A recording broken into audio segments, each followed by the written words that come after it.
نحمده ونستعينه ونستغفره ونؤمن به ونتوكل عليه ونعوذ بالله من شرور أنفسنا ومن سيئات أعمالنا من يهده الله فلا مضل له ومن يضلله فلا هادي له ونشهد أن لا إله إلا الله وحده لا شريك له ونشهد أن سيدنا وسندنا وحبيبنا وحبيب قلوبنا وطبيب قلوبنا وأولانا ومولانا محمدا عبده ورسوله أرسله الله تعالى بالحق بشيرا ونذيرا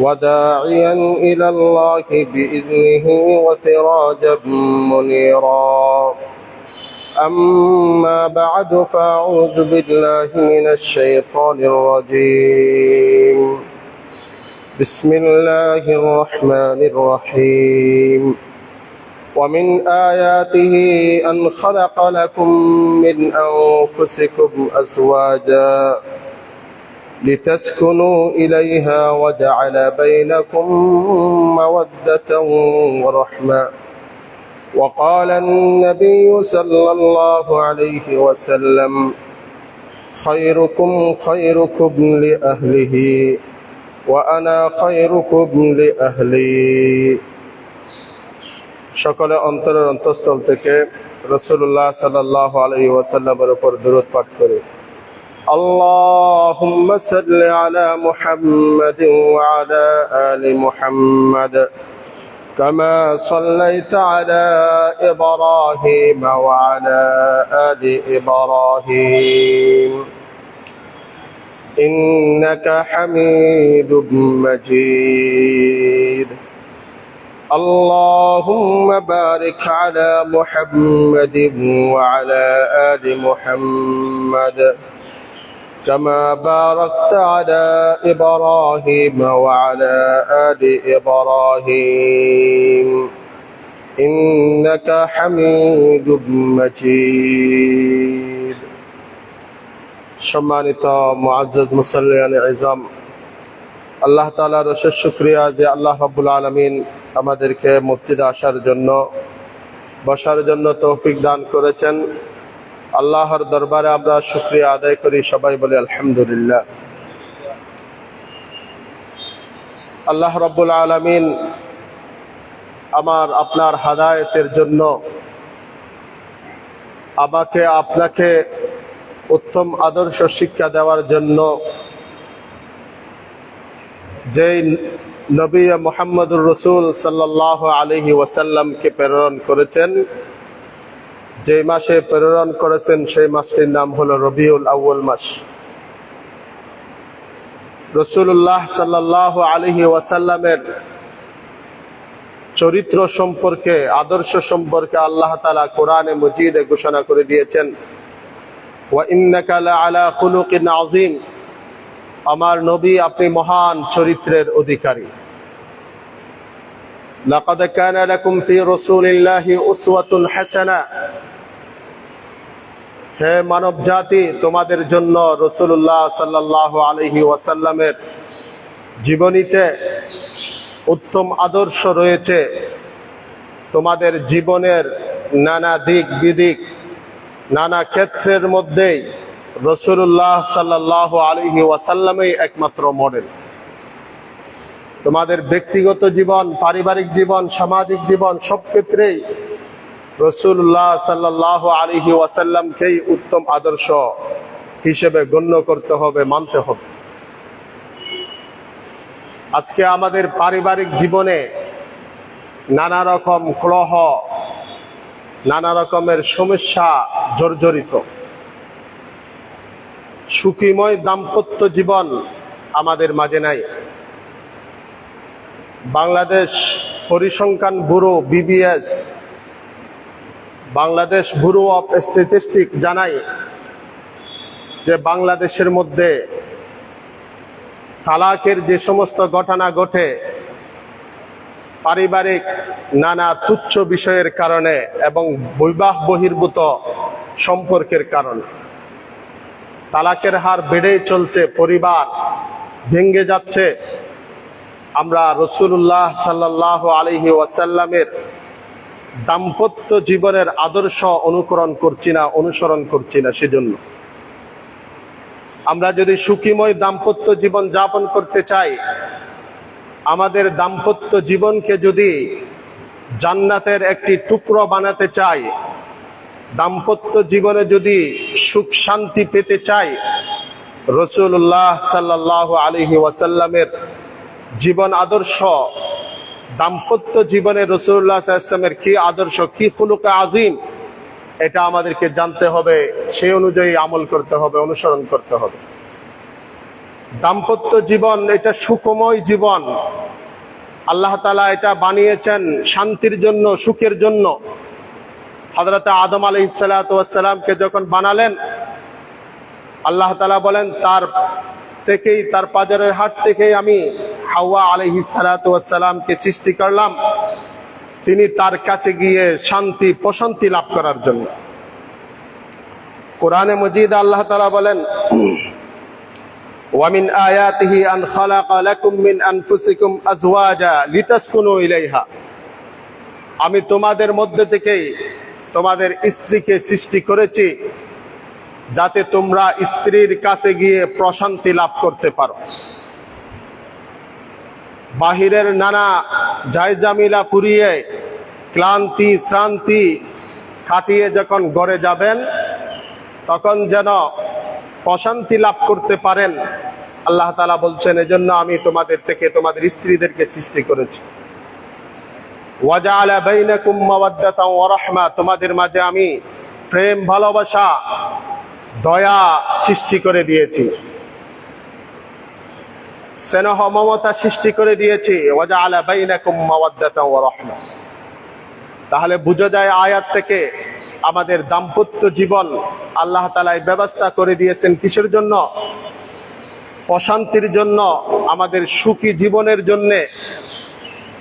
এবং আমরা যাতে প্রশান্তি লাভ করতে পারি, এজন্য আল্লাহ তাআলা নারী পুরুষের মাঝে এভাবে দাম্পত্য জীবন ব্যবস্থা করে দিয়েছে। আজকে এই দাম্পত্য জীবন ব্যবস্থা, কোরআন বলে এটা সুখীময় হবে, শান্তিময় হবে, কিন্তু আমাদের সমাজে, আমাদের দেশে দাম্পত্য জীবন ব্যবস্থা কলহে পরিপূর্ণ, ঝগড়া ফসাদ, বিবাহ বিচ্ছেদ, তালাকে, অশান্তির জাহান্নামের টুকরায় পরিণত হয়েছে একমাত্র রাসূলুল্লাহ সাল্লাল্লাহু আলাইহি ওয়াসাল্লামের দাম্পত্য জীবনের আদর্শ আমরা অনুসরণ না করার কারণে। রাসূলুল্লাহ সাল্লাল্লাহু আলাইহি ওয়াসাল্লাম বলেন, খায়রুকুম লিআহলিহি ওয়া আনা খায়রুকুম লিআহলি, তোমাদের মধ্যে সেই সর্বোত্তম যে তার পরিবারের কাছে, তার স্ত্রীর কাছে সর্বোত্তম। আমি আমার স্ত্রীদের কাছে সর্বোত্তম পুরুষ, রাসূলুল্লাহ সাল্লাল্লাহু আলাইহি ওয়াসাল্লাম ঘোষণা করেছেন। এখানে রাসূল সাল্লাল্লাহু আলাইহি ওয়াসাল্লাম একটি মাপকাঠি, শ্রেষ্ঠত্বের একটি মাপকাঠি নির্ধারণ করে দিয়েছেন। একজন ব্যক্তির চারিত্রিক শ্রেষ্ঠত্বের প্রমাণ কখন হবে? যখন এই ব্যক্তি তার স্ত্রীর কোষ্ঠী পাথরে ঘষলেই যদি শ্রেষ্ঠত্ব হিসেবে প্রমাণিত হয়। আমাদের চারিত্রিক শ্রেষ্ঠত্বের মাপকাঠি, মানদণ্ড কোষ্ঠী পাথর বানিয়ে দিয়েছেন রাসূলুল্লাহ সাল্লাল্লাহু আলাইহি ওয়াসাল্লাম নিজেদের স্ত্রীকে। আপনার স্ত্রীর কাছে যদি আপনার সম্পর্কে কেউ জিজ্ঞেস করে, উনি যদি বলে হ্যাঁ উনি খুব ভালো মানুষ, ওনার খুব চরিত্র নরম, চরিত্রের অধিকারী, উনি খুব বুজুর্গ ব্যক্তিত্ব, এটা যদি আপনার স্ত্রী সার্টিফাই করে, আপনার স্ত্রী যদি এটার প্রমাণ দেয়, তাহলে আপনার চরিত্র সর্বশ্রেষ্ঠ। আল্লাহর নবী বলেন, খায়রুকুম লিআহলি। কেন? আপনার বাহ্যিক অবস্থা আপনার সমাজে যারা আছে তারা দেখছেন, কিন্তু আপনি ঘরে কি করেন, স্ত্রীর সাথে কি আচরণ করেন, সেটা তো আর সবাই দেখছে না। সেজন্য আপনার স্ত্রীর সার্টিফিকেটেই আপনার চরিত্রের শ্রেষ্ঠত্বের জন্য কোষ্ঠীপাতর এবং মানদণ্ড। গত কয়েকদিন আগে এক ব্যক্তি বলছে সে নাকি কার জন্য 2 খতম কোরআন পড়েছেন, খতম করেছেন? সাংবাদিককে বলছেন। পাশে বসে স্ত্রী বলছে, না এই তো কোরআনে পড়ে না, ঘরের মধ্যে কোনো কোরআন মজিদ পড়তে দেখি না, একে কিভাবে 2 খতম করবে? স্ত্রী সাক্ষ্য দিয়ে দিচ্ছে সে কোরআন পড়ে কিনা। সে দাবি করছে আমি 2 খতম, কোন নেতার জন্য 2 খতম কোরআন পড়েছি। পাশে বসে স্ত্রী বলছে সে কোনোদিন কোরআনেই পড়ে না। স্ত্রী সার্টিফিকেট দিয়ে দিচ্ছে। এখন তো বাহ্যত আমরা সকলে বিশ্বাস করবো সে 2 খতম করেছে, কিন্তু ঘরের মধ্যে সে কোরআন পড়ে কিনা তার স্ত্রী বলে দিচ্ছে না না এই কোরআন পড়ে না।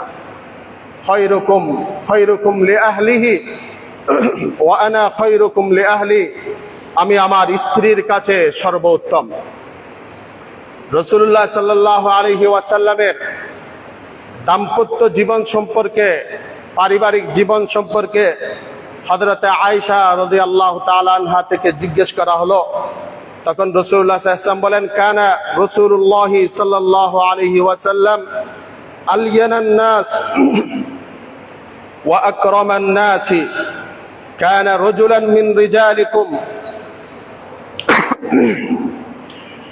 রাসূলুল্লাহ সাল্লাল্লাহু আলাইহি ওয়াসাল্লাম ছিলেন মানুষের মধ্যে সবচেয়ে নম্র মানুষ, বিনয়ী মানুষ। আলিয়ানান নাস ওয়া আকরামান নাস, সবচেয়ে সম্মানিত মানুষ।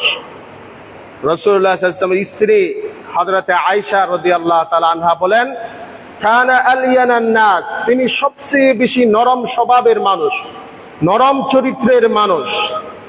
স্ত্রী একথা বলার কারণে প্রমাণিত হয় যে রাসূলুল্লাহ সাল্লাল্লাহু আলাইহি ওয়াসাল্লাম স্ত্রীদের কাছে কেমন নম্র আচরণ করেন। আপনার অনুপস্থিতিতে আপনার স্ত্রীর কাছে যদি কেউ জিজ্ঞেস করে আমাদের স্ত্রীরা কি আমাদের ব্যাপারে সার্টিফিকেট দিবে, কানা আলিয়ানান নাস, তিনি খুব নরম স্বভাবের মানুষ, যদি না দেয় তাহলে আমরা রাসূলুল্লাহ সাল্লাল্লাহু আলাইহি ওয়াসাল্লামের জীবন আদর্শ অনুসরণ করছি না। দাম্পত্য জীবনে রাসূলুল্লাহ সাল্লাল্লাহু আলাইহি ওয়াসাল্লামের আদর্শ কি এটা আমরা অনুসরণ করছি না। আমার তো মনে হয় প্রত্যেকে এটা বলবে, হ্যাঁ খুব ভালো, তবে ঘরে আসলে খুব কটু মেজাজের, খুব শক্ত কথা বলেন, অনেক সময় খুব বেশি রাগ করেন, এই কথাগুলো বলবে আমাদের স্ত্রীরা। আর রাসূলুল্লাহ সাল্লাল্লাহু আলাইহি ওয়াসাল্লামের স্ত্রী বলছেন, কানা আলিয়ানান নাস, সবচেয়ে বেশি মানুষের মধ্যে সবচেয়ে বেশি নরম স্বভাবের মানুষ হলেন রাসূলুল্লাহ সাল্লাল্লাহু আলাইহি ওয়াসাল্লাম। হযরতে আয়েশা রাদিয়াল্লাহু তাআলা আনহার এই কথা প্রমাণ করে যে রাসূলুল্লাহ সাল্লাল্লাহু আলাইহি ওয়াসাল্লাম স্ত্রীদের সাথে কত নম্র স্বভাব, কত নম্র আচরণ করতেন। কানা আলিয়ানান নাস ওয়া আকরামান নাস, বলেন কানা রাজুলাম মিন রিজালিকুম ইল্লা আন্নাহু কানা দাহহাকান বাসসামান। রাসূলুল্লাহ সাল্লাল্লাহু আলাইহি ওয়াসাল্লাম ঘরের মধ্যে তোমাদের মতোই ছিল, তবে রাসূলুল্লাহ সাল্লাল্লাহু আলাইহি ওয়াসাল্লাম ঘরের মধ্যে আসলে দাহহাকান বাসসামান, হাসি খুশিতে আমাদেরকে রাখতেন, মুস্কি হাসতেন, বিভিন্ন হাসির উপকরণ তৈরি করতেন রাসূলুল্লাহ সাল্লাল্লাহু আলাইহি ওয়াসাল্লাম। অর্থাৎ কিছু কৌতুক, কিছু ঠাট্টা মশকরা এগুলো করতেন যতটুকু শরীয়তের গণ্ডির মধ্যে থেকে। আমাদের অবস্থা কেমন? আমাদের অবস্থা হলো বাহিরে আমার সবকিছু হাসিমাতি সব ঠিক আছে, ঘরে গেলেই আমার মেজাজ 144 ডিগ্রি হয়ে যায়। বাহিরে আমার সব নরম তবিয়ত হাসিমাতি সব আছে, ঘরের মধ্যে গেলে আমার কোনো হাসি আসে না। আমার সব সময় বিরক্তি ভাব, সব সময় স্ত্রীর সাথে ঝগড়া পচার, ভালো কথা বলতে গিয়েও শক্ত কথা বলে ফেলি। এটা রাসূলুল্লাহ সাল্লাল্লাহু আলাইহি ওয়াসাল্লামের আদর্শ নয়। দাম্পত্য জীবনে রাসূলুল্লাহ সাল্লাল্লাহু আলাইহি ওয়াসাল্লাম করতেন কি? দাহহাকান বাসসামান, হাসির বিভিন্ন উপকরণ তিনি তৈরি করে দিতেন। হাদিসের মধ্যে আসছে একদিন রাসূলুল্লাহ হযরতে আয়েশা রাদিয়াল্লাহু তাআলা আনহা এবং সাউদা, হযরতে আয়েশা কিছু খাবার তৈরি করলেন, খজিরা নামক খাবার, যেখানে ছোট ছোট গোশত দিয়ে তার উপর তার মধ্যে আটা ঢেলে দিয়ে এটা এক প্রকারের খাবার রান্না করা হতো আরবে তৎকালীন। তখন সাউদাকে বলছে তুমি খাও, সাউদা বলছে না আমি এখন খাবো না। বলে হয়তো খাও না, নত তোমার মুখে আমি লাগিয়ে দিব এগুলো। তখন তিনি হযরতে আয়েশা রাসূলুল্লাহ সাল্লাল্লাহু আলাইহি ওয়াসাল্লামের সামনে সাউদার মুখে ওই খজিরা নামক খাবার লাগাই দিলেন।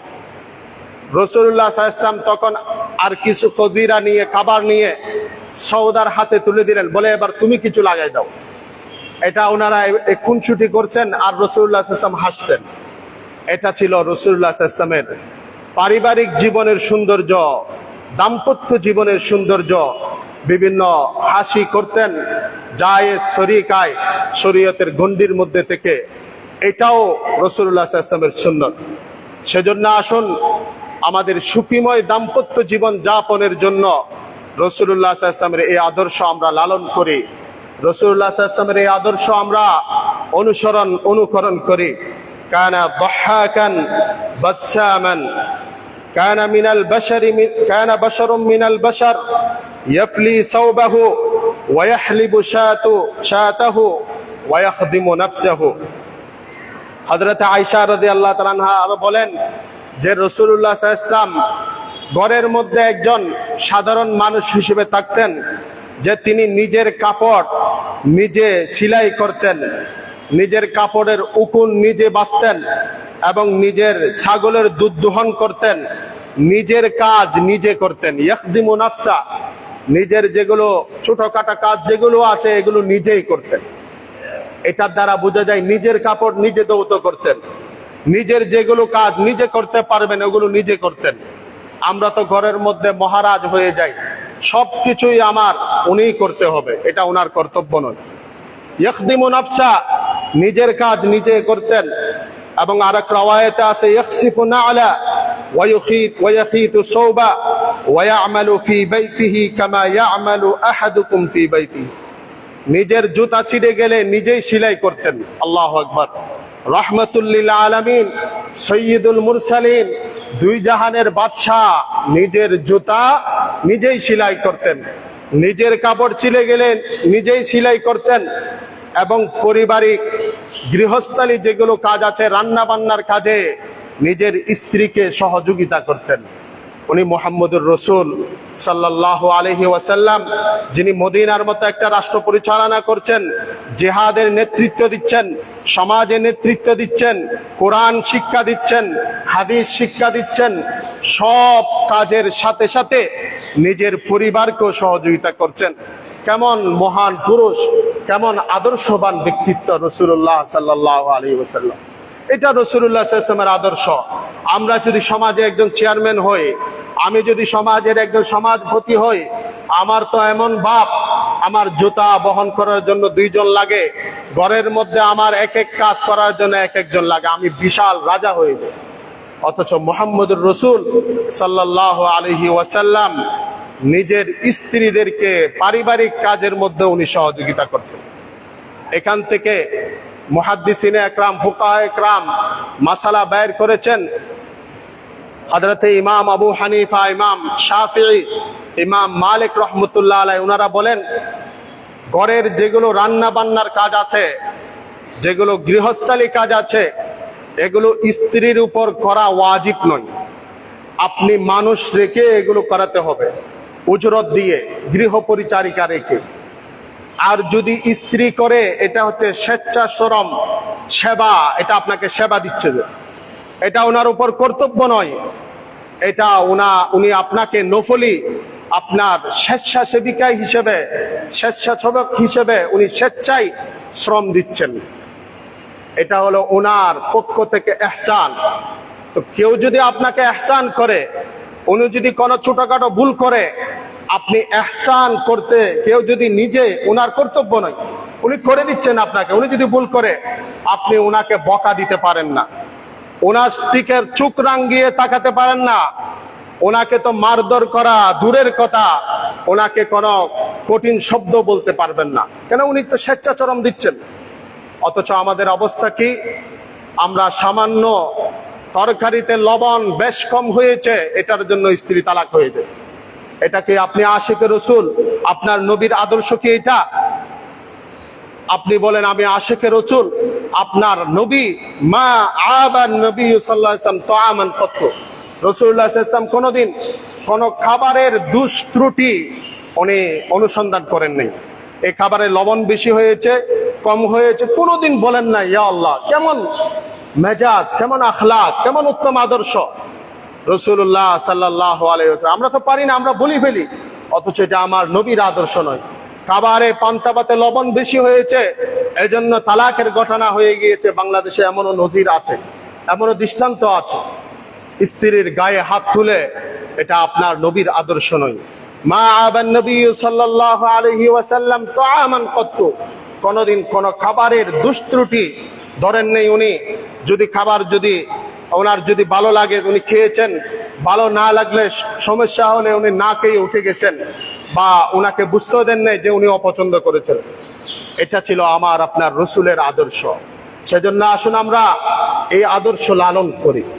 এক ব্যক্তির ঘটনা, সে ঘরের মধ্যে এই খাবারে লবণ বেশি লবণ কম এগুলোর জন্য স্ত্রীকে প্রচন্ড প্রহার করতেন। ঘটনাক্রমে একদিন হেদায়েত প্রাপ্ত হয়ে তাবলীগ জামাতে গিয়েছেন, 3 দিনের সময় লাগিয়েছেন। এখন ওখানে তো এই আপনার পালাক্রমে প্রত্যেক সাথীকে খেদমত করতে হয়, রান্না বান্নার কাজ করতে হয়, এক এক দিন এক এক সাথী। এখন ওনার যেদিন পালা ছিল, উনি তরকারিতে এত বেশি লবণ দিয়েছেন, উনি জানেন না বেশি হয়ে গিয়েছে, এত বেশি লবণ দিয়েছেন যে মুখে নেওয়ার মতো নয়। এখন সব সাথী খাবার খেয়েছেন, কিন্তু কোনো সাথীর মুখে কোন রকমের টু শব্দ নেই। সবাই মনে হয়েছে খাবারগুলো অনেক সুস্বাদু হলো। সব শেষে যিনি রান্না করেন, তাবলীগের নিয়ম হলো সব শেষে যিনি রান্না করেন তিনি সব শেষে খান। উনি যখন খাবার খেতে বসছেন, মুখে দেওয়ার সাথে সাথে খাবারগুলো মুখ থেকে ফেলে দিতে হয়েছে। তখন উনি চিন্তা করলেন যে আমি যে তরকারির মধ্যে এত বেশি লবণ দিয়েছি, এতগুলো সাথী খেলেন, কেউ আমাকে একটা বকা দিলেন না, কেউ আমাকে টু শব্দ করেননি। তখন তার চোখ দিয়ে পানি বের হতে লাগলো যে আমি এই খাবারের লবণ বেশি আর কমের জন্য কতবার আমার স্ত্রীকে প্রহার করেছি, কতবার তার উপর জুলুম করেছি, অথচ আজকে এই মানুষগুলো এত বেশি লবণ হওয়া সত্ত্বেও আমাকে একটু একথাও বলেন নাই, জানতেও দেন নাই যে তরকারির মধ্যে লবণ বেশি হয়েছে। উনি নিজের শিক্ষা নিজেই পেয়ে গিয়েছেন, আর স্ত্রীর কাছে গিয়ে উনি ক্ষমা চাইলেন। একজন আদর্শ ব্যক্তিত্ব, আদর্শ ব্যক্তি হয়ে গেলেন। এটা ছিল রাসূলুল্লাহ সাল্লাল্লাহু আলাইহি ওয়াসাল্লামের আদর্শ, এটা ছিল রাসূলুল্লাহ সাল্লাল্লাহু আলাইহি ওয়াসাল্লামের চরিত্র। উনি খাবারে তরকারির লবণ বেশ হয়েছে কম হয়েছে কোনোদিন দোষ ধরেননি। মা আবান নবী সাল্লাল্লাহু আলাইহি ওয়াসাল্লাম তাআমান কত্তু। এজন্য আসুন আমাদের সুখীময় জীবন যাপন, সুখীময় দাম্পত্য জীবন যাপন যদি আমরা করতে চাই, রাসূলুল্লাহ সাল্লাল্লাহু আলাইহি ওয়াসাল্লামের এই আদর্শকে আমরা লালন করে, তখন আমাদের দাম্পত্য জীবন সুখীময় হয়ে যাবে। রাসূলুল্লাহ সাল্লাল্লাহু আলাইহি ওয়াসাল্লামের পারিবারিক এই শিক্ষা, আপনি পৃথিবীতে এমন কোন নেতা পাবেন যে উনার পরিবারের গোপন বিষয়গুলো উনি বর্ণনা করতে দিয়েছেন?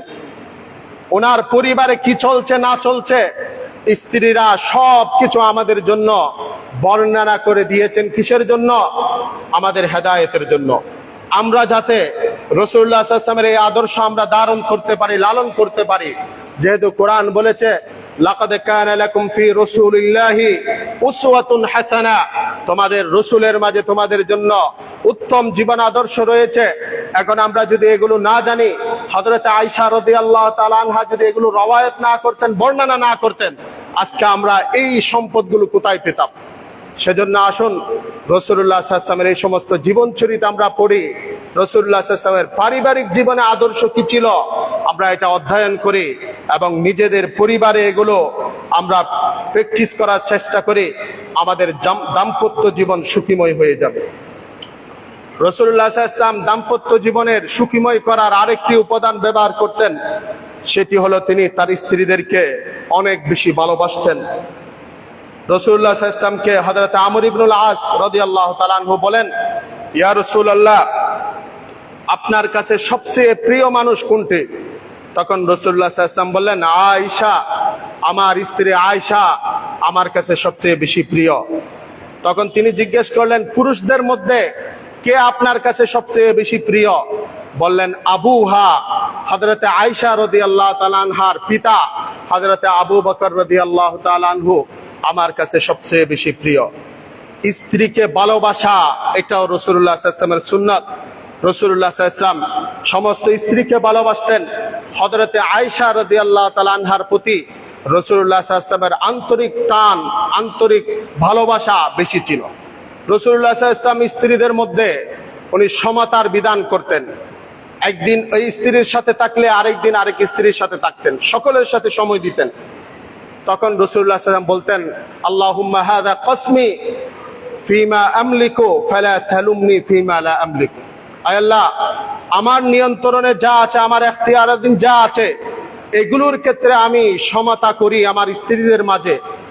আন্তরিক টান যেটা আছে এটার মধ্যে তো আমার নিয়ন্ত্রণ নাই। আমার অন্তর কোন দিকে টানে, আন্তরিক টানের ক্ষেত্রে আমাকে আপনি মুআখাযা করবেন না, দরপাকড় করবেন না। আল্লাহর কাছে দোয়া করতেন রাসূলুল্লাহ সাল্লাল্লাহু আলাইহি ওয়াসাল্লাম। আজকে আমরা ইসলামে বহু বিবাহ অর্থাৎ 4টা বিবাহের অনুমতি আছে, কিন্তু এটার জন্য কঠিন শর্ত আছে। আপনি 1 বিবাহ, 2 বিবাহ, 3 বিবাহ করতে পারেন, 4 বিবাহ করতে পারেন, তাদের মধ্যে বৈষম্য করা যাবে না, সাম্য রাখতে হবে। ওনাকে যে ধরনের পোশাক আশাক খাবার দিচ্ছেন, এই স্ত্রীকেও হুবহু পোশাক আশাক খাবার দিতে হবে। ওনার সাথে যে কদিন আপনি থাকেন ওনার সাথেও এইভাবে থাকতে হবে। ওনাকে যদি শহরে রাখেন এই স্ত্রীকেও শহরে রাখতে হবে। ওনাকে যদি গ্রামে রাখেন একেও গ্রামে রাখতে হবে। ওনার জীবন যাপনের মান যেগুলো আছে এগুলোর মধ্যে সাম্য সৃষ্টি করতে হবে। আপনি এই দ্বিতীয় স্ত্রী বিবাহ করলেন, প্রথম স্ত্রীকে ভুলেই গেলেন, খবরও নিচ্ছেন না, কিয়ামতের দিন আপনার জন্য কঠিন শাস্তি অপেক্ষা করছে, আল্লাহর নবী ঘোষণা করেছেন। সেজন্য ইসলামে বহু বিবাহ অর্থাৎ 4টা বিবাহের যেভাবে অনুমতি আছে, এদের মাঝে সাম্য সৃষ্টি করা, সমতার বিধান রাখা, এটা পরিপূর্ণ শর্ত। এটার মধ্যে কোন রকমের বেশ কম করা যাবে না। হযরত আশরাফ আলী থানভী রাহমাতুল্লাহ আলাইহি ওনার 2 স্ত্রী ছিলেন। উনি কি করতেন, বাজার থেকে যখন তরমুজ আনতেন, তরমুজ স্বাভাবিকভাবে হয়তো এটা বেশি লাল হতে পারে, আরেকটা কিনলে এটা কম লাল হতে পারে, এটা বেশি মিষ্টি হতে পারে, ওইটা মিষ্টি কম হতে পারে। এজন্য উনি 2 স্ত্রীর জন্য 2টি তরমুজ কিনতেন না। উনি একটা তরমুজ কিনে কেটে 2 স্ত্রীকে দিতেন, যাতে স্বাদটা উভয়জনে সমানভাবে পায়। আরেকটা কিনে আবার 2 ভাগ করে 2 স্ত্রীকে দিতেন। সাম্যের জন্য বৈষম্য করা যাবে না। রাসূলুল্লাহ সাল্লাল্লাহু আলাইহি ওয়াসাল্লামের শিক্ষা, স্ত্রীদের মাঝে বৈষম্য করা যাবে না। এজন্য আসুন রাসূলুল্লাহ সাল্লাল্লাহু আলাইহি ওয়াসাল্লামের এই আদর্শ আমরা পড়ি, অধ্যয়ন করি এবং আমরা রাসূলুল্লাহ সাল্লাল্লাহু আলাইহি ওয়াসাল্লামের আদর্শে আদর্শবান হই। রাসূলুল্লাহ সাল্লাল্লাহু আলাইহি ওয়াসাল্লাম স্ত্রীদেরকে ভালোবাসতেন, তার ভালোবাসা প্রকাশ করতেন বিভিন্ন কথাবার্তায়। হযরত আয়েশা রাদিয়াল্লাহু তাআলা আনহাকে রাসূলুল্লাহ সাল্লাল্লাহু আলাইহি ওয়াসাল্লাম ভালোবেসে স্নেহ করে ডাকতেন ইয়া আয়েশু, আয়েশাতু, এটা লম্বা নাম, এটাকে রাসূলুল্লাহ সাল্লাল্লাহু আলাইহি ওয়াসাল্লাম সংক্ষিপ্ত করতেন। আরবি ব্যাকরণে একটা কথা আছে তরখিম, তরখিম করা হয় কাউকে বেশি ভালোবাসা প্রদর্শন করার জন্য, কারো নামকে সুন্দরভাবে ডাকার জন্য তরখিম করা হয় আরবি ব্যাকরণ অনুযায়ী। রাসূলুল্লাহ সাল্লাল্লাহু আলাইহি ওয়াসাল্লাম হযরত আয়েশাকে ডাকতেন ইয়া আয়েশু, ইয়া আয়েশু, আয়েশু এদিকে আসো, আয়েশা, আর ডাকতেন কি আয়েশু। যেরকম আমরাও ডাকি অনেক সময়, এই স্নেহ করে ভালোবাসে এই নামটাকে সংক্ষিপ্ত করে ডাকি।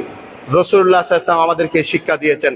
অনেক সময় রাসূলুল্লাহ সাল্লাল্লাহু আলাইহি ওয়াসাল্লাম স্ত্রীকে ডাকতেন হুমায়রা বলে, হুমায়রা এদিকে আসো। হুমায়রা হামরাউ মানে যার রং সবচেয়ে লাল বর্ণের, রক্তিম বর্ণের, গোলাপের মতো লাল। হযরতে আয়েশাকে রাসূলুল্লাহ সাল্লাল্লাহু আলাইহি ওয়াসাল্লাম বলতেন হুমায়রা এদিকে আসেন, হুমায়রা বলতেন, অথচ ওনার নাম হুমায়রা ছিলেন না। এটা উনি ভালোবেসে ওনাকে রাসূলুল্লাহ সাল্লাল্লাহু আলাইহি ওয়াসাল্লাম ডাকতেন। এজন্য আমরাও একদিন নিজেদের স্ত্রীকে হুমায়রা নামে ডাকবো, এটা রাসূলুল্লাহ সাল্লাল্লাহু আলাইহি ওয়াসাল্লামের সুন্নাত। এটা হচ্ছে ওনার প্রতি অতিরিক্ত ভালোবাসা দেখাতে গিয়ে রাসূলুল্লাহ সাল্লাল্লাহু আলাইহি ওয়াসাল্লাম এইভাবে ডাকতেন। অথচ আমাদের অবস্থা কি, আমরা বলি হেই হুই ইয়া খন্ডে গেলে, আমাদের চট্টগ্রামের ভাষায় হেই খন্ডে গেইও, এগুলো কি কোনো ভাষা? হেই হুই মানে স্ত্রীর নাম ধরে ডাকতে নাকি এখানে লজ্জা পেতে হয়। আমাদের সকলের অবস্থা এরকম, আমার কথা বলছি আমি। সেজন্য আসুন রাসূলুল্লাহ সাল্লাল্লাহু আলাইহি ওয়াসাল্লামের এই জীবন চরিত্র আমরা নিজেদের জীবনে প্র্যাকটিস করি। আপনার স্ত্রীর নামটা যদি আপনি সুন্দর করে ডাকেন, ওনার অন্তরটা কেমন হবে, ওনার খুশিটা কেমন হবে, উনি আপনার প্রতি কত সন্তুষ্ট হয়ে যাবেন। এজন্য রাসূলুল্লাহ সাল্লাল্লাহু আলাইহি ওয়াসাল্লামের এই আদর্শ আমরা লালন করি। নিজেদের স্ত্রীকে সুন্দর নামে ডাকা রাসূলুল্লাহ সাল্লাল্লাহু আলাইহি ওয়াসাল্লামের আদর্শ, রাসূলুল্লাহ সাল্লাল্লাহু আলাইহি ওয়াসাল্লামের চরিত্র। আমরা আমাদের স্ত্রীদের নামকে সুন্দর করে ডাকবো। এভাবে রাসূলুল্লাহ সাল্লাল্লাহু আলাইহি ওয়াসাল্লাম স্ত্রীকে বলতেন। হযরত আয়েশা রাদিয়াল্লাহু তাআলা আনহা একটি লম্বা ঘটনা, 11 জন মহিলা তাদের স্বামীদের কার কি অবস্থা এগুলো বর্ণনা করছে। তো একজন বললেন যে উম্মে যারা, হাদিসে উম্মে যারা নামে এটা খ্যাত, তার স্বামীটা ছিল খুবই, মানে তার প্রতি সদয়, খুবই আদর্শবান স্বামী ছিলেন। তখন রাসূলুল্লাহ সাল্লাল্লাহু আলাইহি ওয়াসাল্লাম বললেন, কুনতু লাকি কা উম্মি যারইন আবি যারইন লি উম্মি যারইন, আমি তোমার জন্য উম্মে যারার জন্য আবু যারা যেরকম ছিল, আয়েশা আমি তোমার জন্য সেরকম। অর্থাৎ আবু যারা যেরকম উম্মে যারার কাছে খুবই প্রিয় আদর্শবান স্বামী, আমিও তোমার কাছে সেরকম আদর্শবান স্বামী। এখানে তো রাসূলুল্লাহ সাল্লাল্লাহু আলাইহি ওয়াসাল্লাম আবু যারার চেয়ে আরো বেশি, যেটার সাথে কোনো তুলনা হতে পারে না, এ ধরনের আদর্শবান। এখানে যেটা সাদৃশ্য দেওয়া হয়েছে, তাসবিহ দেওয়া হয়েছে, এটাকে আরবি ব্যাকরণ অনুযায়ী বলা হয় তাসবিহুল আ'লা বিল আদনা। অনেক সময় বোঝানোর জন্য যিনি উচ্চমানের উনাকে নিম্নমানের সাথে সাদৃশ্য দেওয়া হয় মানুষকে বোঝানোর জন্য। সেজন্য আসুন, রাসূলুল্লাহ সাল্লাল্লাহু আলাইহি ওয়াসাল্লাম যেরকম হযরত আয়েশার জন্য আবু যারার মতো হয়ে গিয়েছেন, আদর্শবান স্বামী হয়ে গিয়েছেন, আমরাও আমাদের স্ত্রীর জন্য আবু যারার মতো হয়ে যাই, আদর্শবান স্বামী হয়ে যাই। এটা রাসূলুল্লাহ সাল্লাল্লাহু আলাইহি ওয়াসাল্লামের আদর্শ। রাসূলুল্লাহ সাল্লাল্লাহু আলাইহি ওয়াসাল্লাম একদিন উঠে উঠলেন, উটের মধ্যে বাহনে যখন উঠছেন, সাথে ছিলেন হযরতে সফিয়া রাদিয়াল্লাহু তাআলা আনহা। এখন সফিয়া উঠে উঠতে পারছেন না, যেহেতু উট বেশি উঁচু। রাসূলুল্লাহ সাল্লাল্লাহু আলাইহি ওয়াসাল্লাম কি করলেন, নিজে বসলেন, বসে নিজের হাঁটুটা মেলে দিলেন। হযরতে সফিয়া রাসূলুল্লাহ সাল্লাল্লাহু আলাইহি ওয়াসাল্লামের হাঁটুর উপর পা রেখে উঠে উঠলেন। সুবহানাল্লাহ! কেমন আদর্শবান স্বামী! আপনি করবেন, আমি করব। স্ত্রীর প্রতি এমন সম্মান। আজকে নাস্তিকরা, শত্রুরা বলে ইসলাম স্ত্রীর মর্যাদা, নারীর মর্যাদা দেয় নাই, অথচ মুহাম্মদুর রাসূল সাল্লাল্লাহু আলাইহি ওয়াসাল্লাম স্ত্রীকে কি সম্মান দিলেন, নারীদেরকে কি সম্মান দিলেন। নিজে বসে নিজের হাঁটুর উপর ভর করে হযরতে সফিয়া রাদিয়াল্লাহু তাআলা আনহাকে উটের উপর ওঠার জন্য সুযোগ করে দিলেন। আমরা কি কেউ কোনোদিন করছি? স্ত্রীর প্রতি এমন আচরণ, এমন সুন্দর ব্যবহার। রাসূলুল্লাহ সাল্লাল্লাহু আলাইহি ওয়াসাল্লাম আমাদেরকে শিক্ষা দিয়েছেন স্ত্রীর প্রতি সুন্দর ব্যবহার করতে হবে।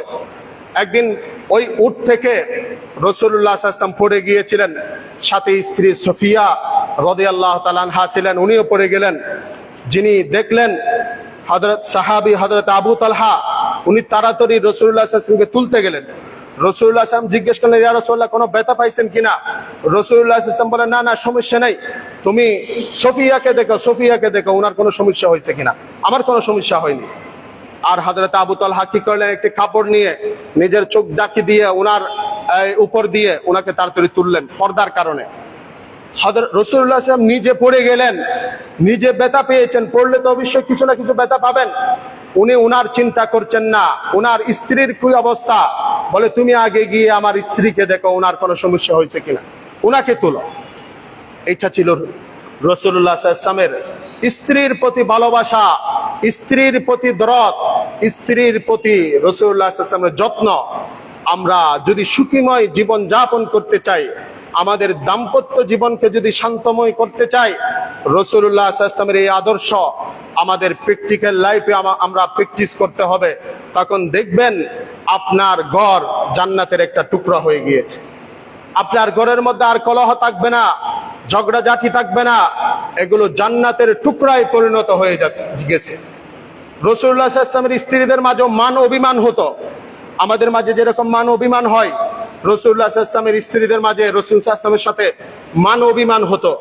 রাসূলুল্লাহ সাল্লাল্লাহু আলাইহি ওয়াসাল্লাম এগুলো সহ্য করতেন, এগুলো কোন রকমের বকাঝকা করতেন না, সুন্দরভাবে এগুলোকে সামাল দিতেন এবং কাউকে বুঝতেও দিতেন না।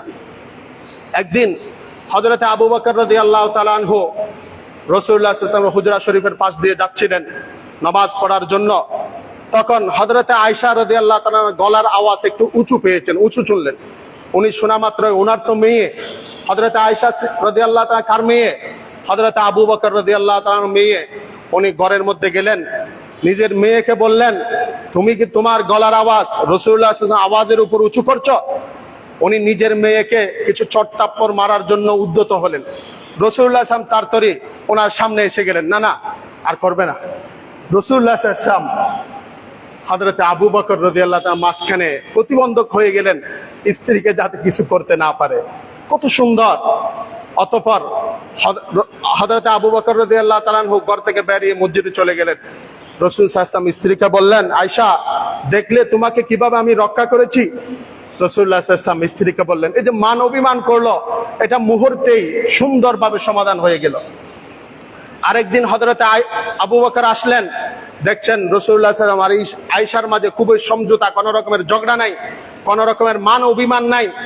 তখন হযরতে আবু বকর বললেন, আপনারা যেভাবে আমাকে ওই দিন আপনাদের যুদ্ধের মধ্যে ঢুকিয়েছেন, আজকে আপনাদের সমঝোতার মধ্যে, সন্ধির মধ্যে আমাকে আসতে দিন। রাসূল সাল্লাল্লাহু আলাইহি ওয়াসাল্লাম বলে, হ্যাঁ আসেন আসেন আসেন। এটা ছিল রাসূলুল্লাহ সাল্লাল্লাহু আলাইহি ওয়াসাল্লামের দাম্পত্য জীবনের সৌন্দর্য। কত সুন্দর দাম্পত্য জীবন।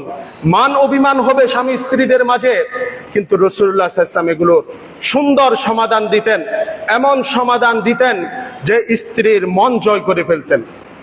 হযরতে আয়েশা রাদিয়াল্লাহু আনহা ঘরে একদিন এক স্ত্রী কিছু উপহার পাঠিয়েছেন। এটা হযরতে আয়েশার কাছে ভালো লাগলো না, যে আমার ঘরে আসেন, আজকে আমি রান্না করে খাওয়াবো, আরেকজন স্ত্রী কেন উপহার দিবে? ওনার গায়রত আসছে, আত্মমর্যাদা বোধ আসছে। তখন উনি কি করলেন, ওই যে বাটি করে খাবার পাঠালেন ওইটা ফেলে দিয়ে এটা ভেঙে দিলেন। তখন রাসূলুল্লাহ সাল্লাল্লাহু আলাইহি ওয়াসাল্লাম খাবারগুলো কুড়িয়ে নিলেন এবং ঘরের মধ্যে আরেকটি পাত্র ভর্তি খাবার ছিল, ওই পাত্রটা যিনি নিয়ে আসলেন তার হাতে তুলে দিলেন, বলে ওনাকে গিয়ে এগুলো দিয়ে আসো। এবং স্ত্রী হযরত আয়েশাকে কিছু বললেন না, বললেন গারাত উম্মুকুম, তোমাদের মা একটু আত্মমর্যাদা বোধ হয়েছে, আত্মমর্যাদা বোধের কারণে এই কাজটা করেছে। তাবকুন বিতাবকিন ওয়া তাআমুন বিতাআমিন, তুমি যেভাবে উপহার নিয়ে আসছো তার পক্ষ থেকে একটা পাত্র ভর্তি করে, আমিও পাত্র ভর্তি করে উপহার দিয়ে দিলাম, হাদিয়ার পরিবর্তে হাদিয়া। এদিকে হযরতে আয়েশা রাদিয়াল্লাহু তাআলা আনহা খুব সুন্দর শিক্ষা নিয়ে নিলেন। ওদিকে যিনি পাঠিয়েছেন তার মনও ক্ষুণ্ণ হতে দিলেন না। রাসূলুল্লাহ সাল্লাল্লাহু আলাইহি ওয়াসাল্লাম সুন্দর সমাধান করেছেন। আমরা হলে কি করতাম? উনি যেভাবে পাত্র ভেঙেছেন আমরা ওনার হাড্ডি ভেঙে দিতাম। এটা আমাদের স্বভাব কিনা? অথচ এটা আমার আপনার রাসূলের শিক্ষা নয়, আমার আপনার রাসূলের আদর্শ নয়। ওনার দাম্পত্য জীবনের আদর্শ আমাদেরকে, আমাদের দাম্পত্য জীবনে যদি আমরা অনুসরণ করতে পারি, এই জীবন আমাদের জন্য জান্নাতের টুকরায় পরিণত হয়ে যাবে। আসুন আমরা রাসূলুল্লাহ সাল্লাল্লাহু আলাইহি ওয়াসাল্লামের এই সমস্ত দাম্পত্য জীবনের এই সমস্ত আদর্শগুলো আমরা অধ্যয়ন করি এবং নিজেদের প্র্যাকটিক্যাল লাইফে এগুলো আমরা প্র্যাকটিস করি। দেখবেন আমাদের বাংলাদেশে তালাকের হার একদম 0 নেমে আসবে। আপনার বাংলাদেশ ব্যুরো বলতে পারবে না যে বাংলাদেশে তালাকের হার বেড়ে গিয়েছে, বিবাহ বিচ্ছেদের ঘটনা বেড়ে গিয়েছে, এটা আর পরিসংখ্যান করতে পারবে না। 0% নেমে আসবে যদি রাসূলুল্লাহ সাল্লাল্লাহু আলাইহি ওয়াসাল্লামের দাম্পত্য জীবনগুলো আমাদের জীবনে আমরা প্র্যাকটিস করতে পারি। আল্লাহ তাআলা আমাদেরকে সেই আমল করার তৌফিক দান করুন। ওয়া আখির দাওয়ানা আলহামদুলিল্লাহি রাব্বিল আলামিন। আমাদের ইউনু মহোদয়ের 2জন বাচ্চা বেশি অসুস্থ, আপনাদের সকলের কাছে দোয়া চেয়েছেন, আমরা নামাজের পরে দোয়া করব।